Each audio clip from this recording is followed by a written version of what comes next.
अस्सलाम वालेकुम स्टूडेंट्स, उम्मीद करती हूँ मेरे स्टूडेंट्स खैरियत से होंगे। स्टूडेंट्स, पिछली क्लास में मैंने आपको पढ़ाए थे मुश्किल अल्फाज और अल्फाज मायने, सबक दूसरों की मदद के। स्टूडेंट्स, आज मैं मकाते सोया में आपको पढ़ाऊँगी सबक दूसरों की मदद के सवाल जवाब। तो स्टूडेंट्स, आज मैं क्या पढ़ाऊँगी? आपको पढ़ाऊँगी सबक दूसरों की मदद के अल्फाज मायने हमने पढ़ लिए थे। आज मैं आपको पढ़ाऊँगी सवाल जवाब, सवाल नंबर 1 और सवाल नंबर 2। आज हमारा सबक कौन सा है? सबक है दूसरों की मदद। तो स्टूडेंट्स, कौन सा है सबक दूसरों की मदद?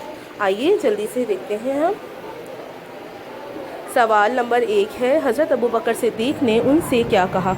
हज़रत अबू बकर सिद्दीक़ ने बच्चियों से क्या कहा था? हज़रत अबू बकर सिद्दीक़ ने कहा, मैं खलीफा हो गया हूँ तो क्या हुआ, मैं अब भी हर रोज़ तुम्हारे घर आया करूँगा और तुम्हारी बकरियों का दूध दुहा करूँगा। सवाल नंबर 2 है, दूसरों की मदद में किस पालतू जानवर का जिक्र है? इस सबक में बकरियों का जिक्र किया गया है। स्टूडेंट्स, इंशाल्लाह हम अपने नेक्स्ट क्लास में मिलेंगे। जब तक के लिए आप लोग अपना ख्याल रखिएगा। अल्लाह हाफ़िज़ स्टूडेंट्स।